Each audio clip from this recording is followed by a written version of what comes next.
pessoal que não entende, nunca estudou o assunto, acha que é o seguinte: o comunismo, o sujeito toma o poder e diz, agora é o comunismo, turma, agora toda a propriedade é estatal. Isso só na cabeça de jumento. Karl Marx dizia que a propriedade tem de ser estatizada progressivamente, lentamente, através da taxação progressiva. Aumentar imposto, aumentar imposto, aumentar imposto, e isso vai estrangulando os caras e transformando os empresários cada vez mais em escravos do governo, que é um processo que o nazismo fez igual, colocar o empresariado de joelhos. Só que o nazismo queria parar aí. Vamos dizer, o nazismo se contentava com o socialismo. E os comunistas não, tem que prosseguir até acabar o último. Nós temos que tomar tudo, depenar os caras até o fim. Daí fica tudo nosso. Ou seja, o socialismo ainda admite uma divisão, um acordo entre poder político e poder econômico. No comunismo, o poder econômico é totalmente absorvido no poder político. Esta é a diferença.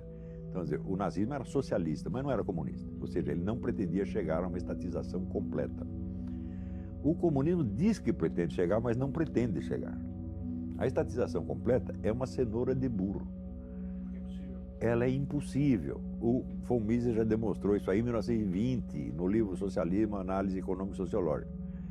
O raciocínio dele é muito simples. Se não existe mercado, as coisas não têm preço. Se não tem preço, não tem cálculo de preço. Se não tem cálculo de preço, não tem planejamento econômico, portanto não tem socialismo nenhum.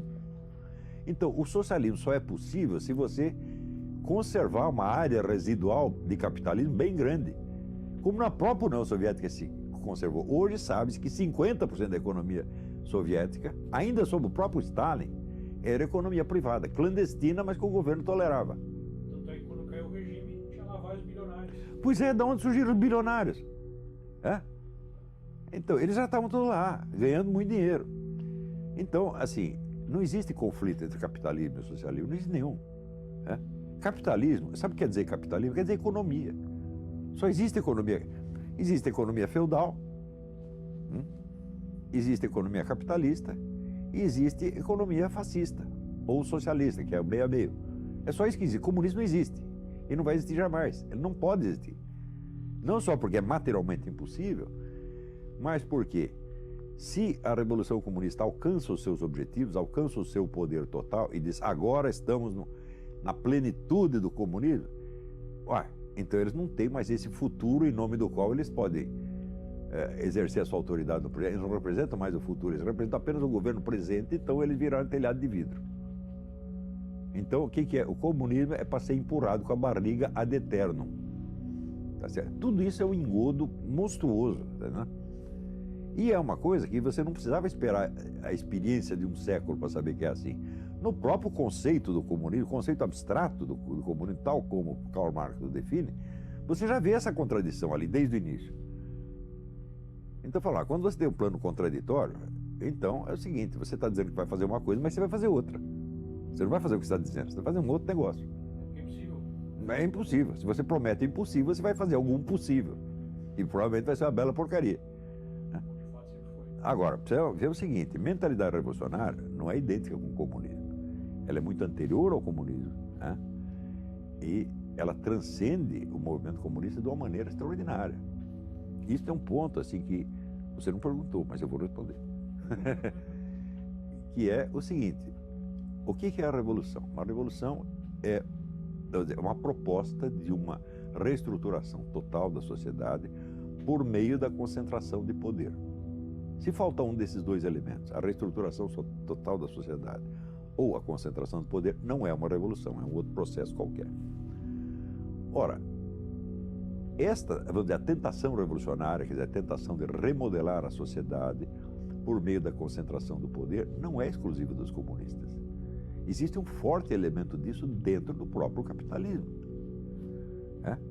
Quer dizer, cada mega capitalista é um revolucionário nesse sentido. E usando meios que normalmente não são considerados políticos, por exemplo, a tecnologia.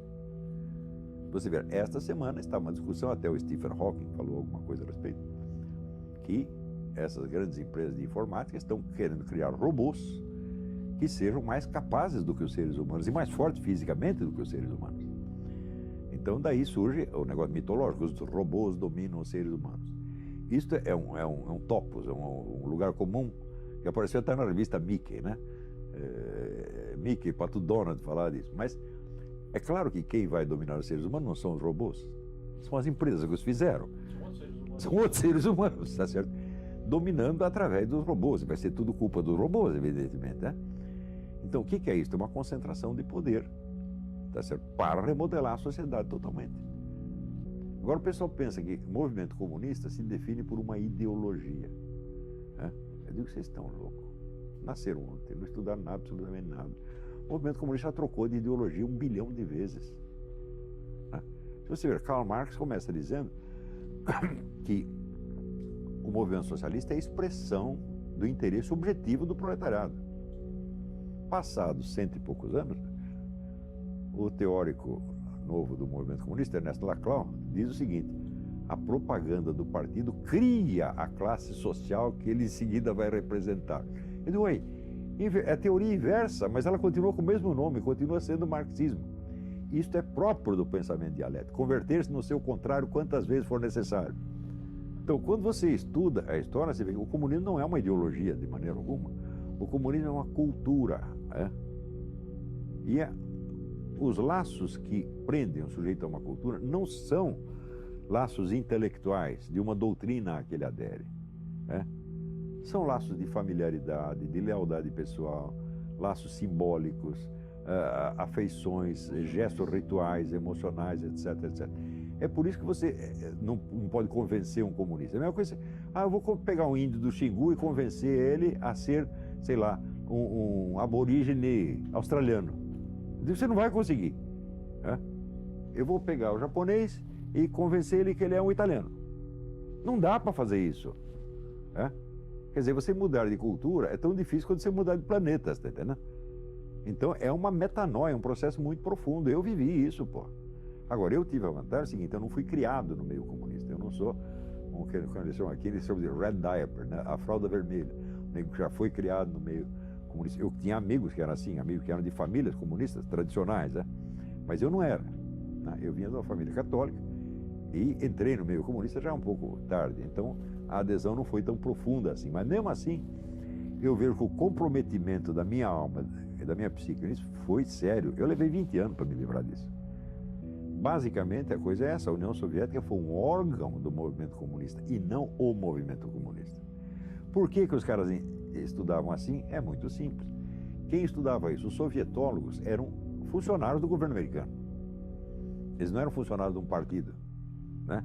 De um movimento internacional, como os comunistas. Então, eles olhavam tudo do ponto de vista do conflito entre estados. Não é isso? Então, tem o Morgenthau, na época, a teoria do Morgenthau, assim: os agentes fundamentais da política internacional são estados. Não são. O movimento comunista é muito maior do que um estado. O estado está contido? Está contido dentro do movimento, evidentemente.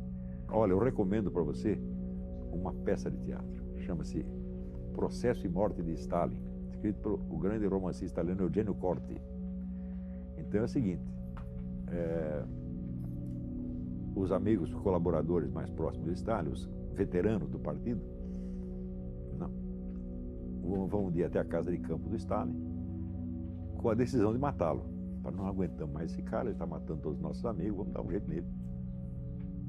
E eles chegam lá, eles prendem os guarda-costas do Stalin, encostam o Stalin na parede: agora nós vamos acabar com você. O Stalin diz: companheiro da doença, você pode matar, mas primeiro vocês vão deixar eu me explicar, vocês vão me interrogar, eu vou responder, fazer um processo. Eles topam. E no curso do processo, o Stalin demonstra por A mais B que tudo o que ele fez de maligno estava rigorosamente de acordo com o marxismo-leninismo. E eles dizem: você tem razão, mas nós vamos matar você assim mesmo. Peça maravilhosa.